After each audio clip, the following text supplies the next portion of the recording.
Good morning, student. Exercise 6.1 question number 7. Prove by vector method that the parallelogram on the same face and between the same parallels are equal in area. ஒரே அடிப்பக்கத்தின் மீதமைந்த இரு இணைக்கோடுகளுக்கு இடைப்பட்ட இணைக்கரங்களினுடைய பரப்பளவுகள் சமமானவை என vector முறையில் காண்க.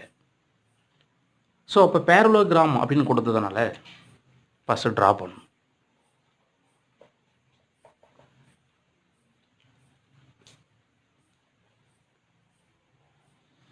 இப்போ இந்த கான்செப்டுக்கு ரிலேட்டடாக நம்ம டயக்ராம் எப்படி வரைகிறோம் அப்படின்னா இந்த மாதிரி ஃபஸ்ட்டு நீங்கள் வரைஞ்சிக்கோங்க. ஏன்னா ஒரே அடிப்பக்கத்தின் மீது அமைந்த இரு இணைக்கோடுகளுக்கு இடைப்பட்ட அந்த இணைகரங்களின் பரப்பளவு சமமானவை என்பதை காண்பிப்பதற்கு இந்த மாதிரி ரெண்டு கோடு நம்ம எடுத்துக்கிட்டு அதில் ஃபர்ஸ்ட் ஆஃப் ஆல் ஒரு பேரலோகிராம் நான் ட்ரா பண்ணுறேன்.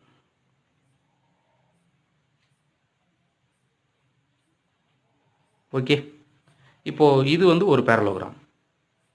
இதுக்கு பேர் வச்சா ஏபிசிடி. இந்த ஏபிசிடி என்பது ஒரு பேரலோகிராம். அதுக்கடுத்தது இன்னொரு பேரலோகிராம். இப்போ ஒரே அடிப்பக்கம் தான். அப்போ அடிப்பக்கம்ன்றது எது? ஏபி தான் அடிப்பக்கம். ஏபியை மையமாக வச்சுக்கிட்டு ஏபியை அடிப்பக்கமாக வச்சுக்கிட்டு இன்னொரு பேரலோகிராம். அப்போ அதுதான் சொல்கிறாங்க, ஒரே அடிப்பக்கத்தின் மீது அமைந்த இரு இணைக்கோடுகளுக்கு இடைப்பட்ட இணைகரங்களின் பரப்பளவுகள். அப்போ இதுதான் அடிப்பக்கம் ஏபி.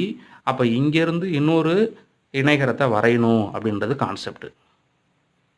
அப்படி வரைஞ்சோம்னா இந்த மாதிரி கிடைக்கும். அதே மாதிரி இந்த ஏவிலிருந்து ஒரு கோடு இங்கே வரைஞ்சிட்டேன், பியிலிருந்து ஒரு கோடை நான் இங்கே வரைஞ்சிட்றேன். ஸோ அப்போ நமக்கு இதுவும் எப்படி கிடைக்குதுன்னா ஒரு பேரலோகிராம் நமக்கு கிடைக்கும். ஸ்கேல் வச்சு கரெக்டாக போடுங்க. ஸோ அப்போ இதில் நீங்கள் ட்ரா பண்ணும்போது ஸ்கேல் வச்சிங்கன்னா கரெக்டாக வரும் நேராக. அதேமாதிரி இந்த பின்ற இந்த பாயிண்ட்ஸ்லேருந்தும் நீங்கள் வந்து ஒரு லைன் வந்து ட்ரா பண்ணணும். அப்படி ட்ரா பண்ணும்போது நமக்கு எப்படி கிடைக்கும் அப்படின்னா, இப்போது இந்த ஏபிசிடின்றது ஒரு பேரலோகிராம். இப்போ நம்ம வரைஞ்சிருக்கோம்ல, ஏவிலிருந்து ஒரு கோடு, பியிலேருந்து ஒரு கோடு, அதுவும் ஒரு பேரலோகிராம். ஸோ அப்போ நம்ம அதுக்கு பேர் வைக்கணும். இங்கே இருக்கு பாருங்க, இது ஆல்ரெடி ஏபி தான், ஏன்னா ஒரே அடிப்பக்கம் தான். அப்போ இது மட்டும் இங்கே சிடின்னும் போது இஎஃப் அப்படின்னு நம்ம பேர் வச்சிடறோம். ஓகே, ஸோ இதுதான் நம்ம செய்ய வேண்டிய ஃபஸ்ட்டு ஸ்டெப்பு. ஓகே, இப்போது லேட்டு ஏபிசிடி பிஏ பேரலோகிராம் அப்படின்றத ஷார்ட் ஃபார்மாக இந்த மாதிரி நம்ம எழுதலாம். ஸோ தமிழ் மீடியம் ஸ்டூடெண்ட்ஸ் இது எப்படி எழுதுறீங்கன்னா, ஏபிசிடி என்பது இணைகரம்,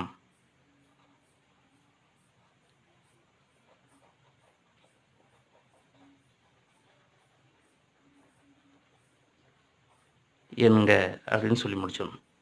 ஸோ அடுத்தது வந்து ஏரியா ஆஃப் பேரலோகிராம். நம்ம அதுதான் சொல்ல போகிறோம்.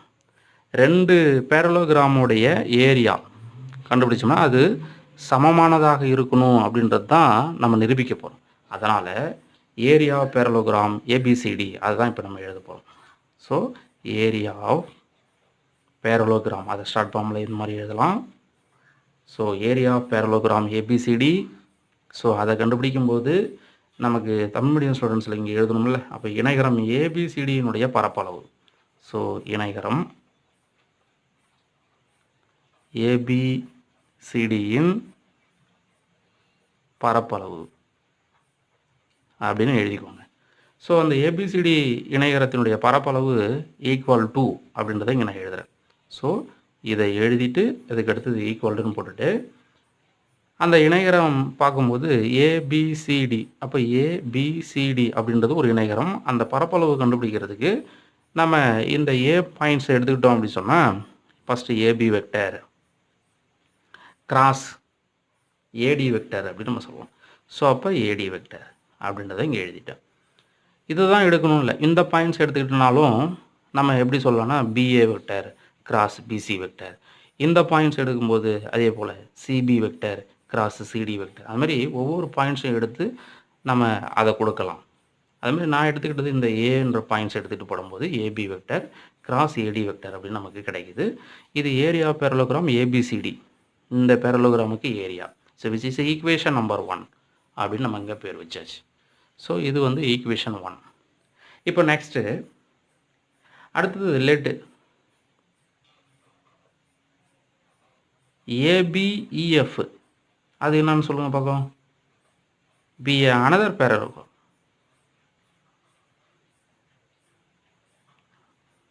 Another parallelogram. ஸோ இணைகரம் ஏபிஇஎஃப் என்பது மற்றொரு இணைகரம் அப்படின்னு தமிழ் மீடியம் ஸ்டூடெண்ட்ஸ் அதை எழுதணும். எப்படி எழுதுறீங்க அப்படின்னா ஏபிஇஎஃப் என்பது மற்றொரு இணைகரம் அப்படின்றத இங்கே மென்ஷன் பண்ணிட்டோம். மற்றொரு இணைகரம் அப்படின்னு எழுதின பிறகு இப்போ அதுக்கு ஏரியாவை கண்டுபிடிக்கணும். ஸோ ஏபிஇஎஃப் இது பாருங்கள், ஏபிஇஎஃப்க்கு ஒரு பேரலோகிராம், அதனுடைய ஏரியாவை இப்போ நம்ம கண்டுபிடிக்க போகிறோம். ஏரியா ஆஃப் பேரலோகிராம் இங்கே எழுதணும். Area of parallelogram ABEF. Tamil மீடியத்தில் ஏபிஇஎஃப்பின் பரப்பளவு அப்படின்றத இங்கே நோட் பண்ணிக்கோங்க. ஏபிஇஎஃப் என்ற இணைகரத்தின் பரப்பளவு ஈக்குவல் டு அப்படின்னு சொல்லும்போது அதே தான். ஸோ இந்த ஏ பாயிண்ட்ஸை நம்ம எடுக்கும்போது ஏபி வெக்டர் ஃபஸ்ட்டு கிடைக்கும். ஸோ அப்போ AB vector cross AF vector, ஏன்னா இந்த இணைகரத்தை தான் இப்போ நம்ம பார்க்குறோம். அப்போ AB vector cross AF vector. So அப்போ ஏஎஃப் வெக்டர் அப்படின்னு நம்ம எழுதிட்டோம். இப்போ வந்து இந்த ரெண்டுமே நமக்கு வந்து ஈக்குவல் அப்படின்னு நம்ம சொல்கிறோங்க. Parallelogram on the same base on between the same parallels are equal அப்படின்னு கொஷின் கொடுத்தனால இது ரெண்டும் ஈக்குவலாக இல்லை, நம்ம கொண்டு வரணும். ஸோ அதுக்கோசரம் நம்ம இப்போ செய்ய வேண்டிய ஒர்க்கை வந்து இப்போ நல்லா கவனிங்க. இப்போ லாஸ்ட்டாக நமக்கு எப்படி கிடச்சிருக்கு அப்படின்னா அந்த ஸ்டெப்ஸில் வந்து AB vector cross AF vector அப்படின்னு கிடச்சிருக்கு. இப்போ இதுவும் இங்கே ஏபி வெக்டர் இருக்குது, இதில் ஏடி வெக்டர் இருக்குது, இதில் ஏஎஃப் வெக்டர். அப்போ இதை மாதிரி மாற்றணும். அப்போ மாற்றுறதுக்கு நான் எப்படி கொண்டு வரேன் அப்படின்றத இப்போ நல்லா பாருங்கள். First of all AB vector அப்படியே எழுதிட்டேன். AB vector cross product. இங்கே ஒரு வேரியேஷன் காமிக்கணுன்றதுக்காக நான் பென் மாற்றி எழுதுறேன். நீங்கள் ஒரே இதில் எழுத வேண்டியதான். இந்த ஏஎஃப் வெக்டர் பாருங்கள், ஏஎஃப் வெக்டர். இந்த ஏஎஃப் வெக்டர் அப்படின்றது இங்கே நமக்கு டைரக்ஷன் இந்த மாதிரி இருக்கும். இது இங்கேருந்து டைரக்ஷன் இப்படி வந்து இப்படி முடியும். ஸோ அப்போ நம்ம இதை எப்படி சொல்ல போகிறோம், இந்த ஏஎஃப் வெக்டர் அப்படின்றத இங்கே நான் மார்க் பண்ணி காமிக்க போகிறேன். ஏஎஃப் வெக்டரை நான் எப்படி எழுதுகிறேன் அப்படின்னா ஏடி வெக்டர், ஏஎஃப் வெக்டரை AD vector plus DF vector plus DF vector. So இந்த மாதிரி எழுதுகிறோம். இதை எழுத வேண்டிய அவசியம் என்ன? Any one of the students யாராவது ஒரு ஆள் இதுக்கு சொல்லுங்கள் பார்க்கும். ஏஎஃப் வெக்டரை AD vector plus DF vector, படத்தை பார்த்து ஏஎஃப் வெக்டரை ஏடி வெக்டர் ப்ளஸ் டிஎஃப் வெக்டர்னு எழுதுகிறோம். ஸோ முக்கோணத்தின் அந்த கூட்டல் பண்பின் பிரகாரம் அடிஷனல் லா, வெக்டருடைய அந்த அடிஷனல் லாவை வந்து நம்ம இங்கே பயன்படுத்துகிறோம். ஏஎஃப் வெக்டர் இருந்ததுன்னா அதை ஏடி வெக்டர் ப்ளஸ் ஏஎஃப் வெக்டர்னு எழுதலாம். அதை தான் இங்கே நம்ம மாற்றி எழுதியிருக்கோம். அதை எழுதின பிறகு இங்கே ஒரு கான்செப்டை நீங்கள் நல்லா கவனிங்க. ஸோ இதுக்கு அடுத்த ஸ்டெப்ஸை வந்து இப்போ நம்ம இங்கே கொண்டு வர போகிறோம். எப்படின்னா ஃபர்ஸ்ட் ஆஃப் ஆல் அங்கே உள்ள அந்த லாஸ்ட் ஸ்டெப்ஸை நான் இங்கே ஒரு முறை எழுதி காட்டுறேன். லாஸ்ட்டாக அதை நீங்கள் இங்கே எழுத வேணாம். என்ன இருந்தது அப்படின்னா ஏபி வெக்டர்னு இருந்திருக்கும், கிராஸ் ப்ராடக்ட்டு. அந்த கடைசி ஸ்டெப்ஸில் இங்கே என்ன இருந்ததுன்னா AD vector plus DF vector அப்படின்னு இருந்திருக்கும். ஓகேவா ஸ்டூடெண்ட்? ஸோ இந்த மாதிரி தான் அங்கே லாஸ்ட்டாக இருந்திருக்கும், AD vector plus DF vector. So அதே ஸ்டெப்பு தான் நான் இங்கே எடுத்து எழுதியிருக்கேன். என்ன காரணம் அப்படின்னா இங்கேருந்து எக்ஸ்பிளைன் பண்ணதுக்கு அது ஈஸியாக இருக்கும். இப்போ கிராஸ் ப்ராடக்ட் இருக்கிறதுனால இதை நம்ம கிராஸ் ப்ராடக்ட் எடுத்து எழுத போகிறோம். இந்த ஏபி வெக்டரையும் cross product AD vector. So அப்போ AB vector cross product AD vector அப்படின்னு நம்ம எழுதிடலாம். ஸோ ப்ளஸ் அதுக்கடுத்து இது ரெண்டும் கிராஸ் ப்ராடக்ட், அப்போது AB vector so cross product DF vector அப்படின்னு எழுதிடலாம். இப்போ ஒரு விஷயத்தை இங்கே நல்லா கவனி. இப்போ பேசிக்காக ஒரு கான்செப்ட் என்னென்னா இதை பாருங்கள், இது எம் வெக்டர்னு இருந்து இது என் வெக்டர்னு இருந்து ரெண்டுமே பேரலல் அப்படின்னு தெரியுது. அப்போது அதனோட கண்டிஷன்ஸ் வந்து M vector cross N vector equal to 0. இப்போ இன்னொன்று வரைகிறேன் பாருங்கள். இப்போது இது வந்து பி வெக்டர் அப்படின்னு இருந்து இது வந்து கியூ வெக்டர் அப்படின்னு இருந்து ஆனால் பேரலல் தான். இது லென்த்தியாக இருக்குது, சின்னதாக இருக்குது, அதனால் பேரலல்னு சொல்லக்கூடாது. ஒரே டைரக்ஷன். அப்போ இதுக்கு இது பேரலல். அப்போது P vector cross Q vector equal 0. இதான் ரிசல்ட்டு. இந்த கான்செப்டை நீங்கள் தெரிஞ்சுக்கணும். அப்போ அந்த அடிப்படையில் இப்போது இது லாஸ்ட்டாக நம்ம கொடுத்துருக்கிற ஸ்டெப்ஸு. இதை பொறுத்தவரையில் இப்போ இந்த டயக்ராமை நம்ம பார்த்தா தான் உங்களுக்கு புரியும். டயக்ராம் பாருங்களா. டயக்ராமை பொறுத்தவரையில் எது ரெண்டும் இப்போது பேரலல் அப்படின்னு நம்ம சொல்ல போகிறோம் அப்படின்னா, இந்த ஏபி வெக்டர் கிராஸ் டிபி வெக்டரை டயக்ராமில் பார்க்கணும். AB vector. ஸோ அப்போ ஏபி வெக்டர் அப்படின்றது ஏவிலேருந்து பி வரைக்கும். ஓகே. ஸோ இதுதான் ஏபி வெக்டர். அப்போ அந்த கோடு எப்படி இருக்குன்னா, ஏபின்ற அந்த கோடு இப்படி இருக்குன்னு வச்சுக்கோங்க. ஏபி கோடு. இப்போ டிஎஃப்ன்ற கோடு மேலே இருக்குது. ஸோ அப்போ அந்த டிஎஃப்ன்ற அந்த கோடை வந்து அது வந்து இந்த சைடு இருக்குது டிஎஃப். அப்போ இந்த கோடும் இந்த ஏபியும் பேரலல். ஓகே.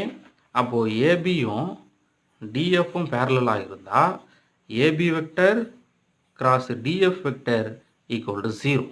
ஸோ அந்த கான்செப்டை நம்ம உங்களுக்கு உதாரணமாக சொல்லியாச்சு. ஸோ அதனால் இப்போ லாஸ்ட்டாக இங்கே என்ன பண்ண போகிறோம் அப்படின்னா, இது வந்து பேரலல். ஸோ அப்போ பேரலல்ன்றதுனால இது 0. ஸோ அந்த கண்டிஷன்ஸ் நீங்கள் இங்கே எழுதலாம். AB vector is parallel to DF vector. இங்கே எழுதுகிறேன் பாருங்கள். ஏபி வெக்டர் இஸ் பேரலல் அப்படின்னு ஷார்ட் நோட் பண்ணிவிட்டு பேரலல் டு டிஎஃப் வெக்டர் அப்படின்னு இங்கே எழுதிக்கலாம். AB vector is a parallel to DF vector அப்படி வர்றதுனால அது 0. ஸோ அப்போ இங்கே எப்படி எழுத போகிறோம்?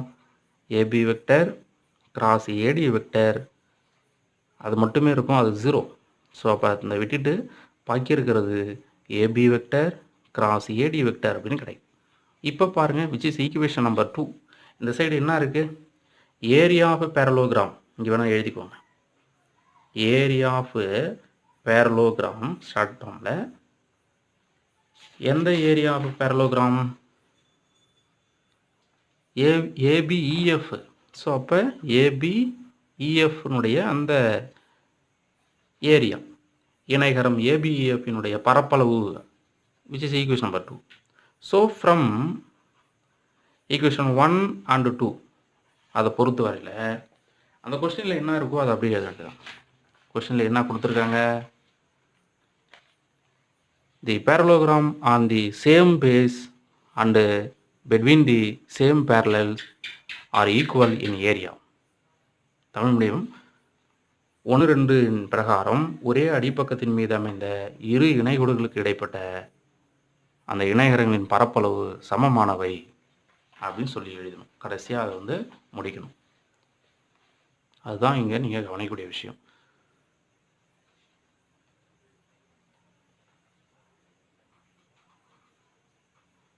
Hence, the parallelogram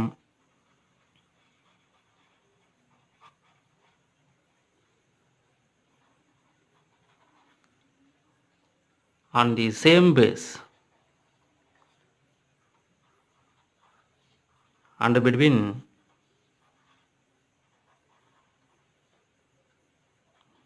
the same parallel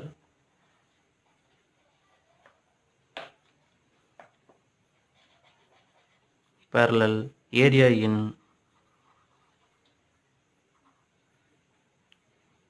same parallels are